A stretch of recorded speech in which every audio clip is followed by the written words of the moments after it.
اوديك لجبال. ودي نتركني. تصدق يا بسام المفروض انهم يحوطونك انت، تراك انت تحفه. الله يطول يعني. والله اني صادق.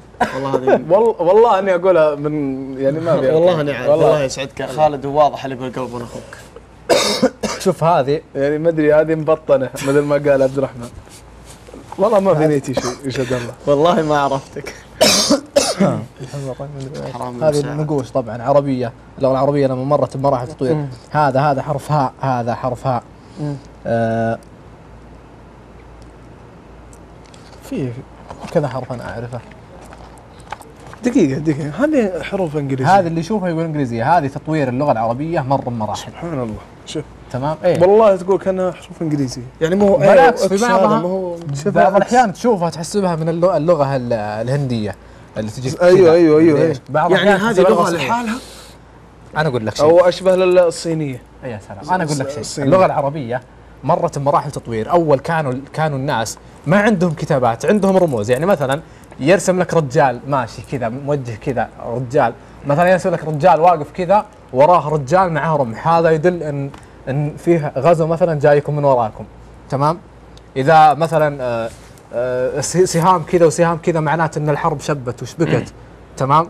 فلها رموز. يعني فكانت الرموز هذه يقراها العربي والاعجمي. رساله للجيل اللي بعدي، انه مثلا يحطون هنا سهام وهنا سهام. انا شفت رموز زي كذا.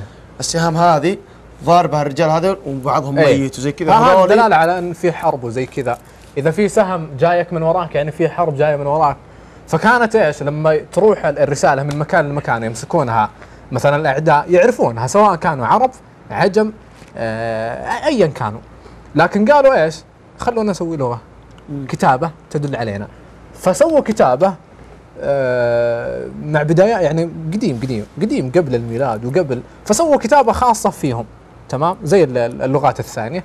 فمرت بمراحل تطوير اللغه العربيه. اول شيء كانت مدري كيف، كانت الياء بدل ما تكتب ياء كذا تكتب ياء كذا، يعني كتابه فوقيه وما هي مشبوكه. يعني مثلا راء الف الضاء لحالها، الياء لحالها، الزاء احنا نقراها عادي.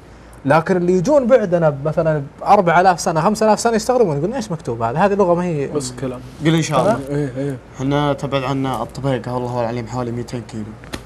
باذن الله تجي ونطلع كمها باذن الله. كلها جبال حمراء.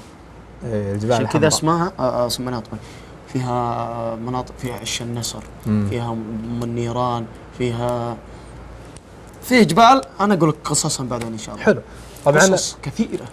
طبعا الكتاب هذا ما يتكلم عن آثار، يتكلم عن طريقة التجارة. ومن ضمن طرق التجارة مروا على العلا، مروا على يعني يتكلم عن طريقة التجارة من إلى في الجزيرة العربية.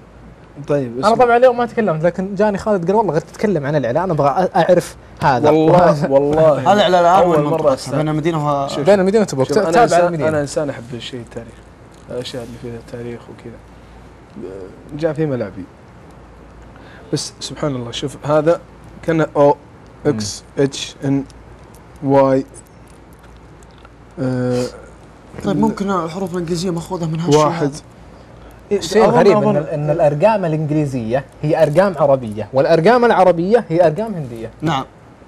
ترى المعلومه يعني مرحبا والله. ها والليل عفا والله يا اخي، والله العظيم اني ما دريت. خالد كذا جاي يسحبني قال لي ابغاك. بيني بينكم وش رايك تحط الكتاب هنا الحين؟ صار اقل شيء نشوف كلنا. اي واحد اسمه خالد غثيث. حكمت الهم.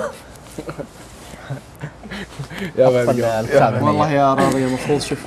طيب في ناس قسم بالله في دراسات زي كذا في كليه تعلم الاثار. ترى امس قال لي معلومه راضي. انا بعد الفجر المفروض انام دايخ، بس قعدت يا اخي شديت للعلم ذا، علم الاثار.